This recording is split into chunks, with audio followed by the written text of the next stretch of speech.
Hello, everybody. This is Keep Listening to Me with Atlas Behavioral Health Consulting. We've been away for a while as we've been trying to make things better for everybody, make things better for all of you that are trying to get all the good information that we have for you online and YouTube and all the social media platforms. So thank you for waiting for us and being patient while we bring out new content, new material starting today. So today we will continue with the theme around the idea of intentional empathy. And we're going to start with talking about the 55-38-7 rule. Yeah, the 55-38-7 rule. And I wonder if anyone out there has actually heard of it. And some of you may have, and some of you may not. So we're going to talk about it today. But here's the thing. You have been misled about how people communicate. Today, we are unpacking a communication theory that says your words may only count for 7% of the message, 7% of the influence, 7% of the power of the message. But we won't reveal this until the end. Question to all of you as you're listening and watching this. And by the way, please smash a like. Please subscribe to this video. Helps the algorithm, helps us grow. But here's the question. What actually matters more? What you say, how you say it, or what your face and body are doing when you say it. A few days ago, I was on the phone. Actually, my wife and I were on the phone, calling an unnamed business looking for customer service. We initially spoke to one person, and her voice was very cheerful, very welcoming, very warm, and she was very helpful. And we had a very positive experience doing that. But we had to call back again because our issue had not been completely resolved, no fault of the first person who answered the call. We called again the second time, and the person on the line looked like, acted like, sounded like they just got out of bed like 5 minutes ago. Probably been up all night, sounded like that's what their voice sounded like. And we kept looking at each other. My wife and I were like, what is going on with this guy? What's happening? He got the job done, but it left us with a feeling that we were like, we're not sure about this. Just by the voice alone gave us one feeling at the beginning where this was warm and positive and welcoming. And then the second, like, we don't know what's going on and we're confused. And this is the type of stuff that happens every day. It happens to all of us every day. When we see someone's body language and hear someone's voice and what they're saying, are they aligned? Do they make sense? Because we are reading all of those things. All of those things signal things to us. Have you ever felt like in those types of situations that how someone's tone or their body language was different from their actual words and what they actually were saying to us? And that is the type of stuff that happens all the time. And so which part actually matters the most? What part actually matters the most? So there's body language. Body language is your posture, your body positioning, your eye contact, your body gestures. And those all send cues. You can send very positive cues. Other people can send you positive cues, and you can also send people very negative cues. For example, we all have heard that lack of eye contact, for example, is not a good cue when we're in a conversation.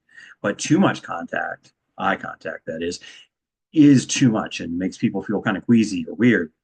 So 100% is not of eye contact is not good. 0 is not good. Not even 20. They say actually, as a tip, 60%. Maintain about 60% of eye contact with who you're talking to. But that is important. Body positioning is important as well. Where is your body? How is it standing? Are you in an open position, which means you're more open to communication, you're more open to people approaching you, or are you in a closed position where you're kind of shut off? And no guesses out there. I'm sure which one is going to be the one that's going to cause the most issues with people. And it's the closed, of course. More open, more confident, victory stance. Yeah, that's going to bring more people along. But there is actually another one that's also important. important, and that's voice. Your voice tone, how fast you talk, and how loud you talk also has a significant impact as well. A story about this is I was supervising someone at a suicide hotline, and her body language you could not see on the phone, as with the examples I gave earlier.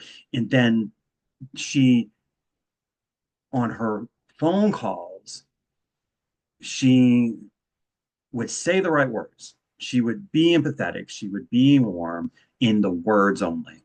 But in her voice, I would get, as a supervisor, I would get complaints all the time that she sounded rude, disrespectful, and was not listening.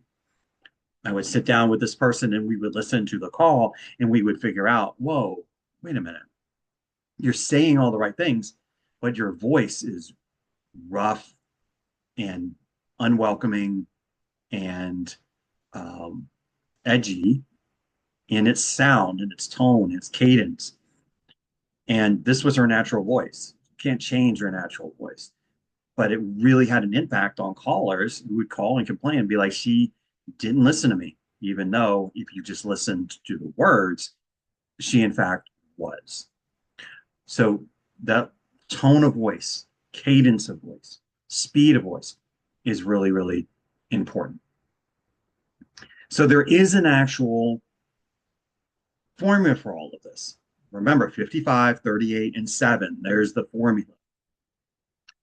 When words fail, yeah, there are high stakes scenarios that could happen if your words don't line up with your body language and line up with your voice.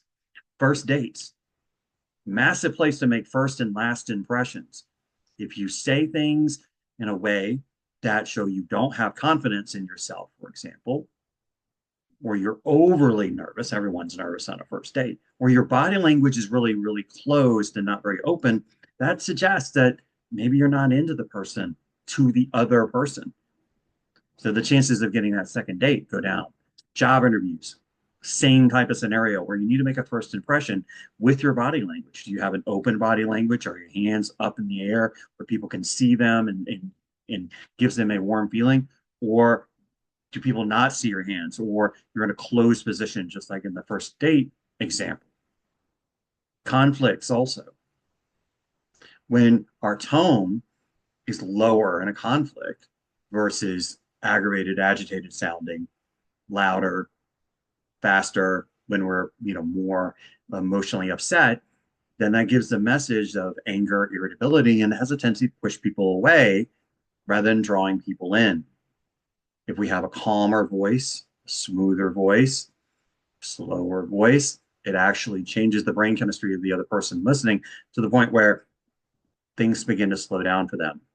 And the temperature also goes down in the conversation.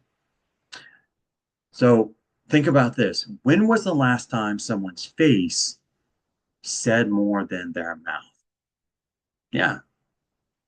You've heard the person saying, I'm fine, but they're crying. That's a misalignment.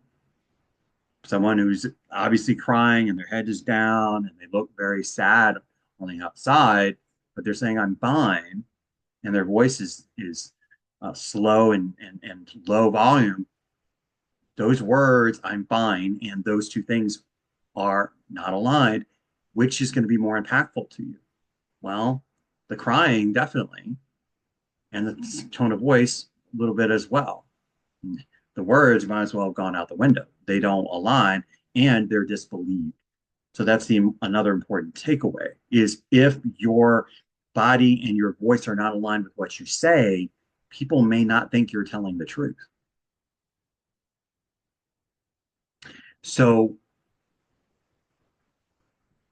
there are speakers, for example, you've seen TED Talks, you've seen them. Which one of those TED Talks are going to be the most energizing and motivating and also most popular? Well, it's those TED Talks where someone's voice is commanding, shows competence and shows warmth at the same time. Their tone of voice is perfect, their cadence is perfect, their volume is perfect, their body is open, their hands are open so they seem more trusting. All of those things matter. Once you get those out of the way, then you listen to the words and it all comes together.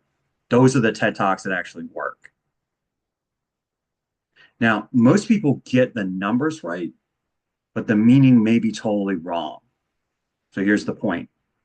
Here's the reveal. The rule is 55% of the influence and power of what is being said is in body language. 38% about 38% is around the tone of the words. And 7% is the words themselves. So 55, 38, 7. Okay. So that's 93% of the power and influence of the conversation. The words are going to be based on body language and tone and voice. Okay. And one key caveat here, the person that came out with the theory, Albert Verhaven, and I probably butchered that, but I'm close enough, I hope. He emphasized in the study when he came out with this theory that this applies to conversations and interactions amongst people that that are in situations where there's emotion involved, feeling involved, empathy involved, and attitude involved. So that's, I imagine, a lot of the conversation, most conversations everyone has, and I know I have, or have some feeling involved, or an attitude, or situation, and so forth. Situations like instructional situations where someone's teaching or directing or things like that. That's a whole nother matter. And that the rule here doesn't apply in those type of situations. It's really when it is an interaction among two people about something that regards about something about someone, how someone feels, or how someone's thoughts and attitudes about a particular situation, whatever they're discussing. So that's where the 55-38-7 rule really, really super implies. And again, why it matters is that if what you say does not align with your voice, remember the I am fine example, the body language, if someone's head's down and they're in closed position and their voice is really low and soft and they're saying, I'm fine, you're not going to believe I'm fine. So one's credibility, for example, if you're trying to make a pitch, to your manager or to an investor, and your closed body position and it closes in your voice and you don't sound confident, the chances of you getting the deal, regardless of how good your product is, regardless of how good or your product is that you're trying to sell, your credibility is not going to come through. You see it happen on Shark Tank very often, where someone comes in, they have a great idea, they have a great product, and it goes by the wayside because their presentation in their body language is showing lack of confidence, lack of trust, and their voice shows the same thing. So it's misaligned. So here's the challenge for you. In your next emotional conversation, don't just listen to the words that the other person is saying, watch the tone and body language. What are they really saying? Are they aligned? Are they not aligned? Does it make you feel like they're telling you the whole story? Or are they showing more confidence? Or not? What are they really saying with their body? What are they really saying with their voice? Put them all together. Okay. Thank you for joining me here. And we'll have more videos to come about other subjects related to intentional empathy. And I look forward to talking to you again. Please smash a like. Please smash a like and subscribe. Thank you very much. And I will talk with you all next time.